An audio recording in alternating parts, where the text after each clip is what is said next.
Hello दोस्तों, आज हम डिस्कस करेंगे चाइल्ड डेवलपमेंट बाल विकास का क्वेश्चन पेपर जो 2019 का आपका डीएलएड फर्स्ट ईयर में आता है। तो हम देखेंगे इसमें कैसे कैसे क्वेश्चन होते हैं। आपको मैंने क्वेश्चन का पैटर्न बता दिया और कितने घंटे कितने मार्क्स का एग्ज़ाम होता है। आप मेरी प्रीवियस वीडियो देख सकते हैं जिसमें मैंने 6 पेपर अपलोड करे हैं। तो ये हमारा 7वां पेपर है। टोटल आपके 10 सब्जेक्ट है डीएलएड फर्स्ट ईयर में। तो हम देरी ना करते हुए क्वेश्चन स्टार्ट करते हैं।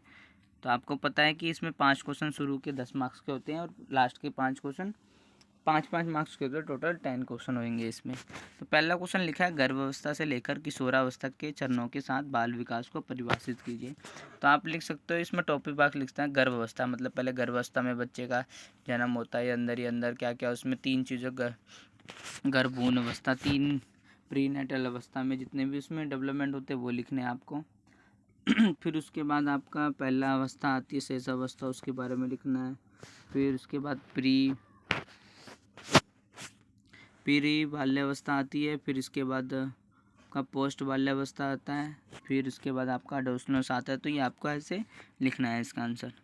फिर इसी के अथवा में दिया हुआ है कि बाल विकास के किन्हीं 5 सिद्धांतों को उनके शैक्षिक उपयोगिता के साथ विस्तार से बताइए। जैसे बाल विकास के आपके सिद्धांत है, निरंतरता का सिद्धांत, पूर्वकौलन भविष्यवाणी का सिद्धांत, व्यक्तिगत भिन्नता का सिद्धांत, डिफरेंस बिटवीन, मतलब जितने भी आपके सिद्धांत है जो मैंने आपको 1-2 बताए, निरंतरता, कंटिन्यूटी का सिद्धांत हो गया आपका, व्यक्तिगत भिन्नता का सिद्धांत जो हम देखते हैं बच्चों में विभिन्नता पाई जाती है और ये रेखीय ना होकर वर्तुलाकार होता है, इसका सिद्धांत भी, ये सारे सिद्धांत है। इसके साथ शैक्षिक उपयोगिता भी लिखनी है आपको, तब ये 10 मार्क्स का हो पाएगा। सेकंड क्वेश्चन में लिखा है आपका, विकास के विभिन्न क्षेत्रों की 5 गतिविधियों का वर्णन करें।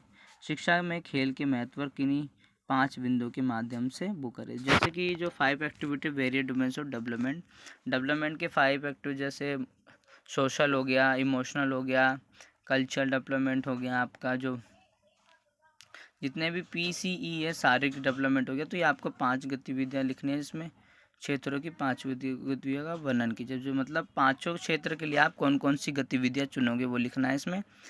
और शिक्षा में खेल का महत्व, अब शिक्षा में खेल का महत्व बहुत ज़रूरी होता है कि बोलते ना पढ़ने लिखने के साथ खेल भी जरूरी है। तो 5 आपको बिंदु को यहाँ लिखना है।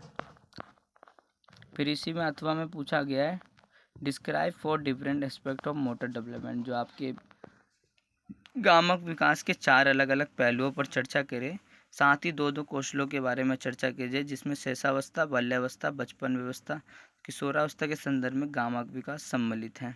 मतलब हर 2 कौशल आपको लिखने हैं चारों अवस्था में, और साथ ही गामक विकास के 4 अलग अलग पहलुओं पर चर्चा करनी है।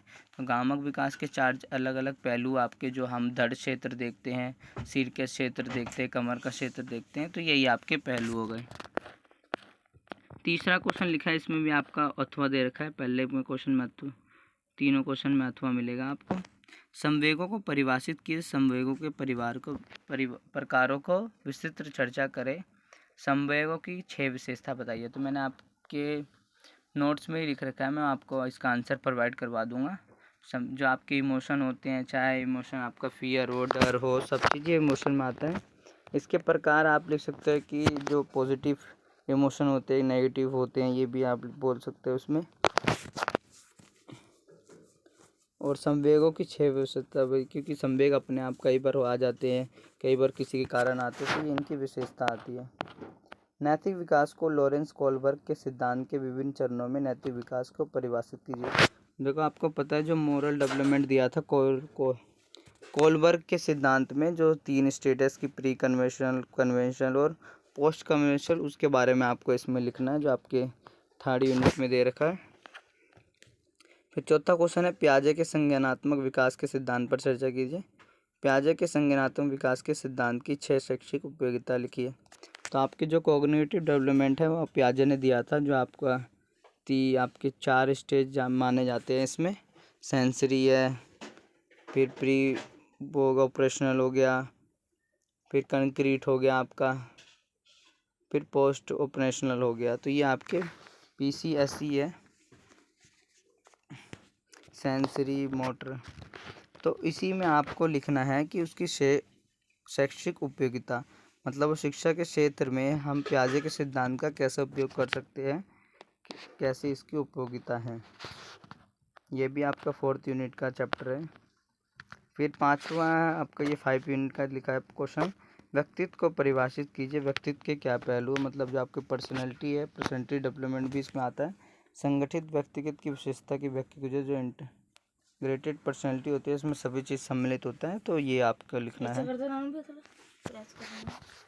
फिर उसके बाद लिखा है निम्नलिखित में से किसी दो पर संक्षिप्त टिप्पणी लिखिए। तो साक्षात्कार विधि आपके पहले यूनिट में से जो चौथा चैप्टर है उसमें से हमेशा क्वेश्चन आता है। साक्षात्कार विधि, प्रेक्षण विधि, जो से ऑब्जर्वेशन भी कहते हैं, अलग अलग नाम होते हैं हिंदी में। केस स्टडी, इन तीनों के बारे में आपको चर्चा करनी है। फिर आपका क्वेश्चन आ गया, बालक के शारीरिक व गामक विकास को बढ़ावा देने में शिक्षकों और माता पिता की भूमिका क्या है। जो हम माता पिता की सबसे ज़्यादा भूमिका होती है बच्चों के शारीरिक विकास में। वो अच्छे से उनका खान पान पोषण करते हैं, उनकी देखभाल करते हैं, इसलिए तो ये आप डाल सकते हो। और टीचर भी उनके सही से देख रेख करता है, उन्हें जानकारी देता है, अभिप्रेरित करता है, ये सब हम लिख सकते हैं। 5 बिंदुओं की सहायता से बाल्यावस्था के पश्चात के चरण में शारीरिक विकास पर चर्चा कीजिए। देखो बाल्यावस्था मतलब बाल्यावस्था के बाद इसने ये नहीं कहा कि कौन सा है, प्रिय मतलब पूर्व बाल्यावस्था या उत्तर बाल्यावस्था। तो आप ये बाल्यावस्था के बाद जो आपकी किशोरावस्था स्टार्ट हो जाती है 13 से 15, उसके बारे में लिखना है आपको, लेटर चाइल्डहुड के बाद में। 8वें क्वेश्चन में पूछा है बच्चे के सामाजिक विकास में माता पिता और शिक्षक की। तो आपका एक क्वेश्चन हमेशा जरूर आएगा, पेरेंट्स क्या इन्वॉल्व करते हैं, इनका रोल क्या होता है हर चीज़ में। तो यहाँ पर सोशल डेवलपमेंट के बारे में पूछा, ऊपर मोटर डेवलपमेंट के बारे में पूछा। तो आप बता सकते हो कि वो समाज के बारे में ज़्यादा जानकारी रखते हैं, तो वो बताते हैं कि कैसे कैसे होता है। तो शिक्षक भी ऐसी है, वो भी चीज़ बताता है।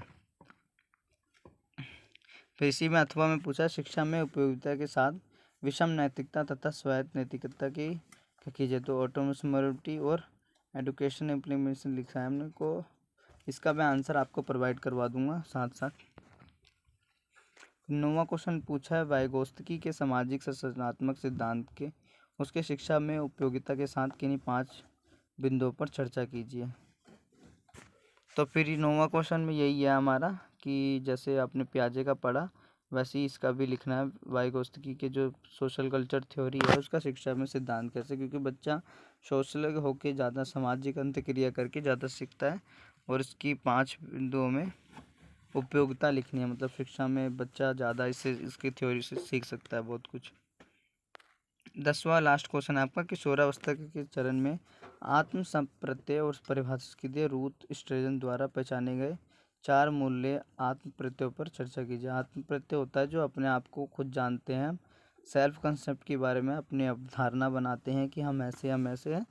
तो मैं आपको ये रूथ स्ट्रेंस के द्वारा दिए गए जो सेल्फ कंसेप्ट है उसके बारे में आपको मैं कंटेंट भेज दूंगा। तो ये हमारा क्वेश्चन यही ख़त्म होता है।